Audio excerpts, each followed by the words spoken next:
मासुतं शोकविनाशकारणं माविघ्नेश्वरपादपङ्कजं सरस्वती नमस्तुभ्यं वरदे कामरूपिणे विद्यारम्भं करिष्यामि सिद्धे सदा.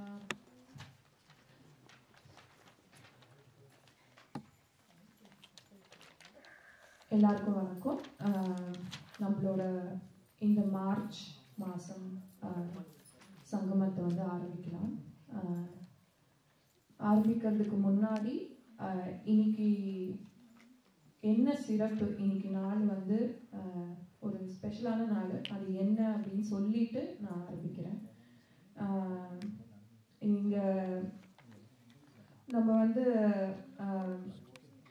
இன்னைக்கோட சிறப்பு என்ன அப்படின்னா, இன்னைக்கு மகளிர் தினம்.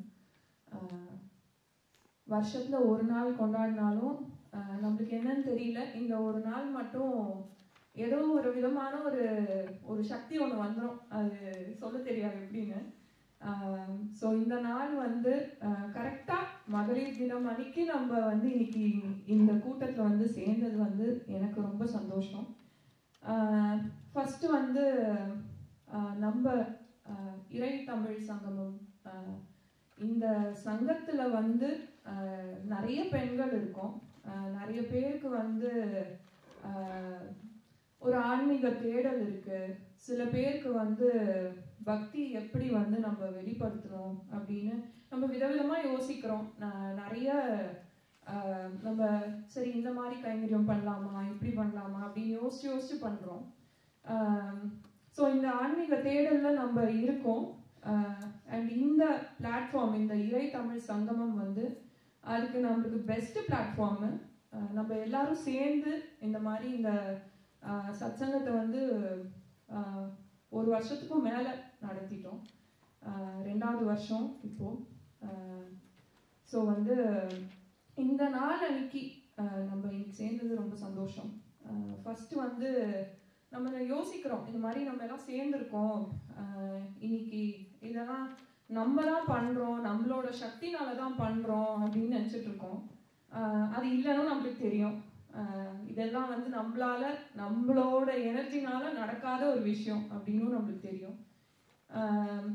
யாராவது கேட்டா எப்படி இதெல்லாம் நடத்துறீங்க, இவ்வளோ அழகா வந்து ஒரு இறையும் தமிழும் சேர்ந்து ஒரு சங்கமத்தை எப்படி நடத்துறீங்க அப்படின்னு கேட்டா நம்ம என்ன சொல்லுவோம்?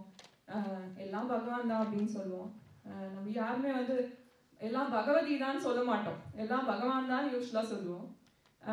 ஸோ அந்த இதெல்லாம் பகவதி தான் அப்படிங்கிறதுக்கு இன்னைக்கு ஒரு சின்ன ஒரு எக்ஸாம்பிள் சொல்லணும்னு நான் ஆசைப்படுறேன். இப்போ ஒரு ரூபத்துல வந்து தேவி வந்து நம்மளுக்கு ஒரு குணமோ இல்லைன்னா வந்து ஏதாவது செல்வமோ ஏதாவது ஒன்று கொடுக்குறாங்க. அது யாரெல்லாம் எப்படி கொடுக்குறா அப்படிங்கிறதுக்கு ரொம்ப ரொம்ப கம்மியாக தான் நான் அதை லிஸ்ட் பண்ணியிருக்கேன், எல்லாமே சொல்ல முடியாது. துர்கை அம்மன் எப்படி நம்மளுக்கு வீரியம் கொடுக்குறாங்க, பார்வதி தேவி இல்லைன்னா அபிராமி அப்படின்னு சொல்லணும்னு ஆசைப்பட்டா அவங்க என்ன கொடுக்குறாங்க? சக்தி கொடுக்குறாங்க. அன்னபூர்ணினா கருணை. நம்ம எல்லாரும் வந்து சங்கமத்தில் வந்து நம்ம எல்லாம் சமைச்சு கொண்டு வரோம். அது ஒரு விதமாக நம்மளுக்கு அன்னபூர்ணி காட்டுற கருணை தான். ராதாதேவி கிட்ட நம்ம கற்றுக்க வேண்டியது பிரேம பக்தி. அதுக்கப்புறம் சரஸ்வதி தேவி கிட்ட இருந்து நம்மளுக்கு கிடைக்கிறது வந்து கல்வி மட்டும் இல்லை, கலை. இப்போ நம்ம வந்து ஏதாவது பாட போகிறோம், ஏதாவது நடனம் இருக்கு, எதுனாலுமே வந்து அது வந்து சரஸ்வதி தேவியோட கடாட்சம் தான் கண்டிப்பா. மகாலட்சுமி தாயார், தனம் அப்படின்னு நம்மளுக்கு வரும் மைண்ட்ல, ஏன்னா நம்ம காசு பின்னாடி போறதுனால நம்ம மகாலட்சுமினா உடனே தனம் அப்படின்னு சொல்றோம்.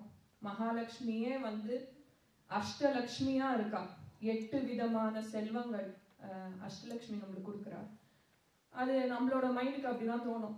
மகாலட்சுமினா வந்து காசு அப்படியே காயின்ஸ் வந்து விழும். ஸோ மகாலட்சுமினா உடனே ஓகே தனம் அப்படின்னு சொல்லுவோம். இந்த மாதிரி விதவிதமான குணங்கள், செல்வங்கள் எல்லாமே நம்ம இந்த தேவிகள் கிட்ட இருந்து தான் வருது. ஸோ இந்த நாள் அன்னைக்கு நம்ம எல்லாருமே இந்த எல்லா தேவிகளையும் வந்து மனசுல நினைச்சு இந்த மாதம் இந்த அற்புதமான சத்சங்கத்தை வந்து ஆரம்பிக்கலாம். அண்ட் மெயினாக வந்து நம்ம எல்லா பெண்களுக்கும் இனிய மகளிர் தின நல்வாழ்த்துக்கள் சொல்லிட்டு நான் இன்னைக்கு சத்சங்கத்தை ஆரம்பிக்கிறேன். ஃபர்ஸ்ட் வந்து ஹர்ஷித் அவர்கள் அவரோட ஸ்லோகம் ஒரு ப்ரேயர் வச்சு ஆரம்பிக்கிறேன்.